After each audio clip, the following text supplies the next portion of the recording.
வணக்கம் மக்களே, இது உங்க ரப்பர் பந்து யூடியூப் சேனல். இன்னைக்கு நம்ம என்ன பேச போறோம்னா எம்ஐ ஸ்குவாடோட ரிவ்யூ தான். ஸோ நம்ம கூட பேசுறதுக்கு நவீன்குமாரும் ஆகாஷும் இருக்காங்க. ஸோ அவங்களோட ஒப்பீனியன்ஸ் என்னன்னு நம்ம டக்குன்னு போயிடலாம். ஸோ நவீன்குமார், ஸோ சொல்றேன். இந்த ஸ்குவாடை பத்தி உங்களோட ஒப்பீனியன் என்ன? ஓகே. ஸோ எனக்கு தெரிஞ்ச இந்த ஆக்ஷன்ல வந்து மும்பை வந்து ஒரு நல்ல ஸ்குவாட் பில்ட் பண்ணியிருக்காங்க. அண்ட் ஏன்னா வந்து ஆல்ரெடி அவங்க வந்து நிறைய பிளேயரை ரீடைன் பண்ணிட்டாங்க. With 45 crores they have done decent job தான். எனக்கு தெரிஞ்சு overall all the bases cover பண்ணியிருக்காங்க. பட் அதுல சின்ன சின்ன மைனஸஸ்லாம் இருக்கு. லைக் நம்ம பேசலாம் அதை பத்தி. But initial thoughts it was overall good team. Akash, உங்களோட ஒப்பீனியன்?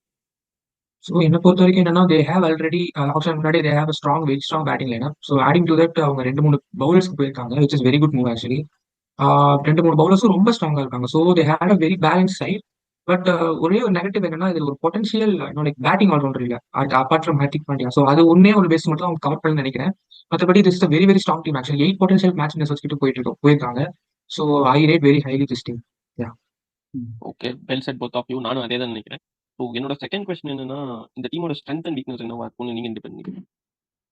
ஓகே. ஸோ நான் ஸ்டார்ட் பண்றேன். ஸோ என்ன பொறுத்தளவு ஃபர்ஸ்ட் நான் வீக்னஸ்ல இருந்து ஸ்டார்ட் பண்றேன். ஸோ எம்ஐ ஸ்குவாட பொறுத்தளவு இவங்களோட பிளேயிங் 11 அண்ட் பிளேயிங் 12 வந்து கம்ப்ளீட்லி சார்ட்டட் அவுட்ரா. ஸோ இவங்களுக்கு வந்து ஒரு 12 பிளேயிங் 12 வந்து கன் 12. ஸோ அதுல எந்த சேஞ்சஸும் அவங்க பண்ணவே தேவையில்ல. எனி பிளேயர்ஸ் உள்ள வந்தாலும் அவங்க மேட்ச் வினிங் பிளேயர்ஸ் தான். பட் அவங்களுக்கு எங்க இந்த மைனஸ் வருதுன்னா வந்து என்ன பொறுத்தளவு 2 மைனஸ் இருக்கு. ஸோ ஒன்னு வந்து அவங்களுக்கு பேக்கப்ஸ். ஃபார் எக்ஸாம்பிள் வந்து இந்த ஸ்குவாட்லயே நீங்க இது நம்ம ப்ராபபிள் 12 வேற இங்கிட்டு போட்டிருக்கோம். Rohit Sharma, Will Jacks. இந்த ஸ்குவாட்லயே பாத்தீங்கன்னா தீபக் சஹர் இருக்காங்க. ஸோ தீபக் சஹர் வந்து குட் பிளேயர். பட் ஆனா இன்ஜுரி ப்ரோன். ஸோ லாஸ்ட் ஒரு 2 to 3 சீசன்ஸா வந்து எந்த ஒரு 14 மேட்சஸும் அவர் அதிகமா கம்ப்ளீட் பண்ணலன்னு நினைக்கிறேன். மேபி அவர் இன்ஜூரி ஆயிட்டு அவருக்கு பேக்கப் யாரு அப்படின்னு பார்த்தோம்னா இந்த பக்கம் அன்னோன் பிளேஸ் இருக்காங்க. மேபி அவங்க நல்லா பண்ணலாம். ஏன்னா மும்பைக்கு காலங்காலமா அப்படிதான் நிறைய பிளேஸ் வந்திருக்காங்க. பட் ஆனா ஹவு மச் தே ட்ரஸ்ட் அப்படிங்கிறது தான் வேல்யூ. அண்ட் அதே சமயத்துல வந்து இப்ப ட்ரெண்ட் போல்ட், பும்ராக்கு பேக்கப்னா பாத்தீங்கன்னா ரீஸ்டாப்லி மட்டும் தான் இருக்காரு. ரீஸ்டாப்லியும் ஒரு பயங்கரமான இன்ஜூரி ப்ரோன் பிளேயர் தான். ஸோ எனக்கு வந்து அவங்க பேக்கப்ஸ் வந்து all the batting department, bowling allrounder டிபார்ட்மெண்ட்டுக்கு எனக்கு தெரிஞ்சு கொஞ்சம் அவங்க வீக்னஸா இருக்காங்க அப்படிங்கிறது எனக்கு தோணுது. ஸோ இது ஒரு first minus. And second negative என்னன்னா அவங்களோட இது மிடில் ஆர்டர், ஐ மீன் அவங்களோட பினிஷர்ல பிளேயிங் டுவெல்லே பாருங்க.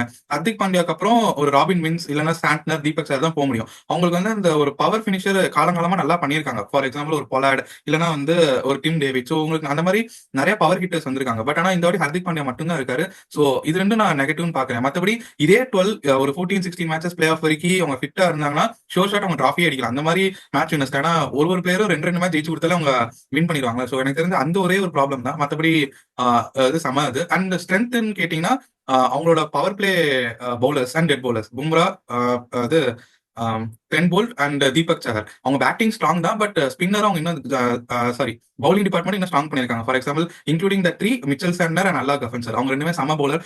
ஸோ எனக்கு வந்து ஓவரால் அதுதான் அவங்களோட ஸ்ட்ரென்த், விச் கிவ்ஸ் அஸ் ஒரு இம்பாக்ட் மாதிரி கொடுக்குது.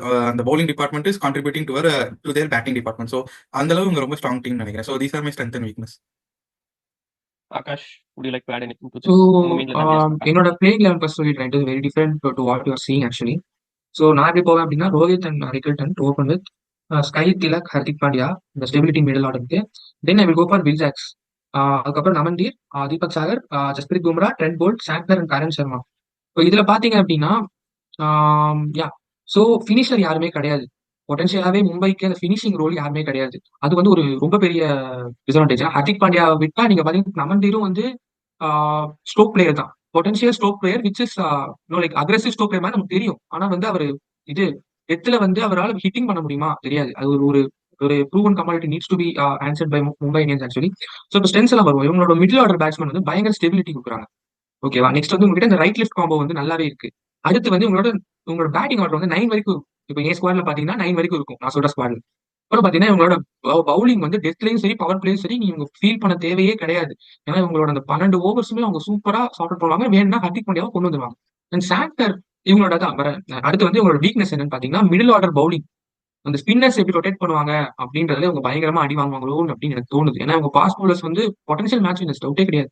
ஆனா இவங்க ஸ்பின் டிபார்ட்மெண்ட் எப்படி அப்படின்றதுதான் டவுட். அடுத்து வந்து லைக் டு லைக் ரீப்ளேஸ்மெண்ட்ஸ் இருக்கா அப்படின்னு கேட்டீங்கன்னா கண்டிப்பா கிடையாது.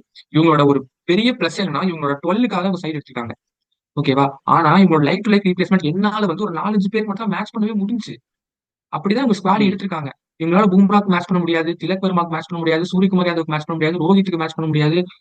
ஹர்திக் பாண்டியாவுக்கு ஐ திங்க் ராஜ் பாவா இருக்காரு. So I rating very well. But பொட்டன்சியலா அவருக்கு மேட்ச் பண்ண முடியுமா அப்படின்றது எனக்கு தெரியாது. ஆக்சுவலா இப்படிதான் போகுது இந்த ஸ்குவாடு. ரீப்ளேஸ்மெண்ட்ஸ் பாத்தீங்கன்னா Robin Minz for Ryan Rickelton actually இப்படிதான் எடுத்திருக்காங்க. அண்ட் ராஜ்பாவா செட் ஹர்திக் பாண்டியா, நமந்திருக்கு விக்னேஷ் புத்தூர்னு நினைக்கிறேன். அண்ட் போல்ட்டுக்கு they have gone for Lizaad and Topley. And சாண்ட்னருக்கு அல்லா கல்கான்ஃபர். ஸோ இவங்க தான் இப்படிதான், இவங்க 5 பேர் தான் ஆக்சுவலா இதுவே இருக்காங்க. ஸோ லைக் சப்ஸ்டியூட்ஸே இருக்காங்க. So I think that's a very bad thing. And Ryan Rickelton வந்து எனக்கு தெரிஞ்சு அவர் வந்து ஸ்குவாட்ல இருப்பாரு, ஓகேவா. பட் இருந்தாருன்னா அவர் எப்படி பர்ஃபார்ம் பண்ணுவார் அப்படின்றது தெரியாது. ஏன்னா இவருக்கு வந்து மும்பை வந்து ஒரு ஏலியன் கண்டிஷன். ஃபர்ஸ்ட் டைம் வராரு இவர் வந்து, எனக்கு தெரிஞ்சு மும்பைல ஆடினதே கிடையாது லைஃப்ல. So that's a very very இன்னொரு அகாமடேட்டிங் வித் ரோஹித் சர்மா, திலக் வர்மா, சூரியகுமார் யாதவ் எல்லாம் இப்போ ஒரு பிளேயர் கம்மியா ஆடினாங்கன்னா அவங்க வந்து பயங்கரமா தெரிவாங்க, ஓகேவா. ஸோ அதனால எனக்கு ரயன் ரிக்கல்டன் எப்படி பண்ணுவாரு அப்படின்றது. இன்னொன்று வந்து இம்பாக்ட் பிளேயர், இவங்களுக்கு வந்து கண்டிப்பா இவங்க இம்பாக்ட் பிளேயருக்கு வந்து ஒரு பின்னர் தான் போய் ஆகணும். ஏன்னா இவங்க கிட்ட இந்த ஃபாஸ்ட் பவுலிங் வந்து 4 பேர் வேற லெவல், எப்படி வேணா அவங்க அட்ஜஸ்ட் பண்ணிடுவாங்க. ஸோ அந்த இம்பாக்ட் எப்படி யூஸ் பண்ண போறாங்க அப்படின்றது எனக்கு ஒரு டவுட்டா இருக்கு. இன்னும் like conditions like Chepauk, Lucknow, Jaipur, அந்த கைண்ட் ஆஃப் சுச்சுவேஷன்ஸ் எல்லாம். ஸோ இதெல்லாம் தான் என்னோட strength and weakness about Mumbai Indians. Ya okay. So let's go to the last question of this video. So out of 10 நீங்க 2 பேரும் இந்த டீம் எவ்வளோ ரேட் பண்ணுவீங்க? And what will be their winning probability out of the 14 matches there will Aakash bro நீ start பண்ணு. Okay. So என்னோட out of 10 இந்த team எவ்வளவு கொடுப்பேன் அப்படின்னா 8 ஐ வில் கிவ்.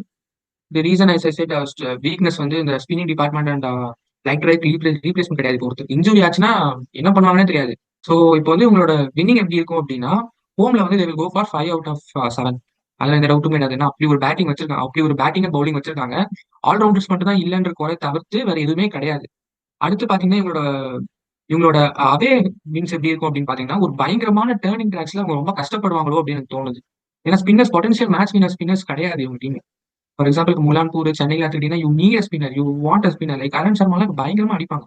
அவங்களுக்கு வேற வேலை இதுவே கிடையாது, வழியே கிடையாது. They have to rely maximum on Santner.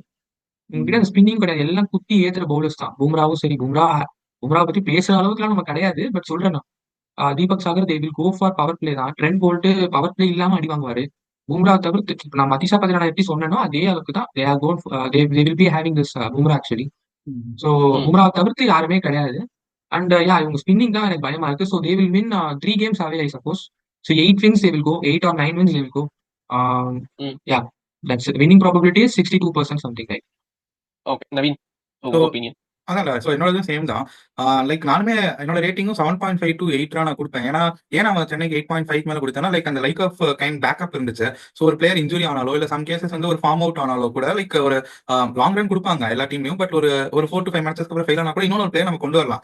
But ஆனால் இவங்க டீம்ல அந்த மாதிரி லைக் அண்ட் லைக் ரீப்ளேஸ்மெண்ட் இல்லை. ஃபார் எக்ஸாம்பிள் இப்போ ஒரு வில் ஜாக்ஸ் வந்து சரியா பெர்ஃபார்ம் பண்ணலன்னா ரியான் ரிக்லெக்டன் கொண்டு வருவாங்க. அதே பட் ஆனால் அந்த இது சூரியகுமார் யாதவ், நமந்தர், ஹர்திக் பாண்டியா, திலக் வர்மா இவங்களுக்குலாம் வந்து இன்கேஸ் அவங்க சரியா வரல, இன்கேஸ் ஏதாவது இன்ஜுரி அப்படின்னா அவங்களுக்கு அந்த ரீப்ளேஸ்மெண்ட்டே இல்லை. ஒரு தீபக் சாகருக்குமே ஒரு ரீப்ளேஸ்மெண்ட் இல்லை. ஸோ அது ஒரே ஒரு கன்சர்ன் தான். அதனால தான் LB rating between 7.5 to maybe 7.75 கூட வச்சுக்கோ.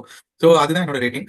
அண்ட் பிளே ஆஃப் சான்சஸ் பார்த்தீங்கன்னா எனக்கு தெரிஞ்சு ஆகாஷ் அந்த மாதிரி தான். அவுட் சைட் போனாங்கன்னா ரியலி டஃப். அவங்களுக்கு ஒரு டேர்னிங் ட்ராக்லயோ அந்த மாதிரி பிச்சர்ஸ்ல அவங்க ரொம்ப கஷ்டப்படுவாங்க அப்படின்னு எனக்கு தோணுது. ஏன்னா அவங்க கிட்ட வந்து சாண்ட்னர், கஃபன்ஸ்கர் இருக்காங்க. பட் சம் கேசஸ் வந்து அப்ப இன்ஜுரி ஆயிடுச்சோ இல்லைன்னா வந்து தீபக் சாகர் அந்த மாதிரி ஏதாவது ஒரு ட்ரெண்ட் போல்ட் ஏதாவது மிடில் ஓவர்ஸ்ல எங்கேயாவது அடி வாங்கினாங்கன்னா உங்களுக்கு கொஞ்சம் பிரச்சனை ஆகும். ஸோ எனக்கு தெரிஞ்சு எப்படியும் ஒரு 2 to 3 மேட்சஸ் அவே ஜெயிப்பாங்க. அண்ட் ஹோம்லையும் கூட நோட் பண்ணிக்கோ, மும்பை வந்து எப்பெல்லாம் சேசிங் பண்றாங்களோ அப்பதான் நல்லா பண்ணிருக்காங்க. ஒரு பேட்டிங் ஃபர்ஸ்ட் பண்ணும்போது அவங்க திணறி இருக்காங்க. ஐ மீன் வான்கடே ஸ்டேடியத்துல.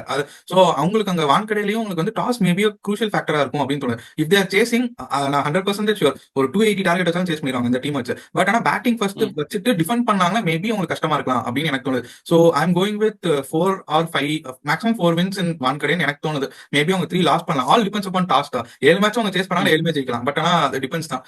யா சோ இதுதான் என்னோட ஃபைனல் இல்ல ப்ரோ, ஆக்சுவலி இன்னொன்னு அடிஷனலா சொல்ல விரும்புறேன். இப்போ திலக் வர்மா இருக்கிற ஃபார்ம் பாத்தீங்கன்னா எல்லா மேட்சும் ஃபர்ஸ்ட் பேட்டிங் தான் ஆடுறாரு, 100 அடிக்கிறாரு. கடைசியா வந்து அவர் அந்த 2 digits பாக்குறதே ரொம்ப ரேரா இருக்கு. லைக் 5 கேம்ஸ்ல கடைசி 5 கேம்ஸ்ல ஐ திங்க் 5 கேம்ஸ்லயும் 100 அடிச்சிருக்காரு. சவுத் ஆப்பிரிக்கால 200, பேக் இங்க வந்து ஒரு 100 அடிச்சிருக்காரு நினைக்கிறேன் சைட் முஸ்டா டிராஃபில. சோ 100 குமிச்சிட்டு இருக்காரு. சோ இவங்க வந்து ஃபர்ஸ்ட் பேட்டிங்ல தான் அதுவும் இல்லாம அவர் அடிக்கிறாரு. சோ நீங்க அந்த சொல்றதை மட்டும் நான் அக்செப்ட் பண்ணிக்கல. ஏன்னா ஃபர்ஸ்ட் பேட்டிங் செகண்ட் பேட்டிங் அப்படின்றது கிடையாது. இந்த டீம் எந்த பேட்டிங் எப்படி ஆடினாலுமே like this guy is strong only. இப்போ சூரியகுமார் யாதவ், திலக் வர்மாலாம் நீங்க வந்து ஒண்ணுமே சொல்ல முடியாது. அவங்க ஃபர்ஸ்ட் பேட்டிங் ஆடுறாங்க செகண்ட் பேட்டிங் ஆடுறாங்களா அப்படின்றது அந்த ஒரு கான்செப்ட் ஆக்சுவலா எனக்கு உடன்பாடு இல்லை. But ya as you said completely everything is all right except this. Okay, so we have come to the end of this video. So இன்னொரு நல்ல வீடியோவில் உங்களை நாங்கள் சந்திக்கிறோம். Until then it's by from rubber பந்து.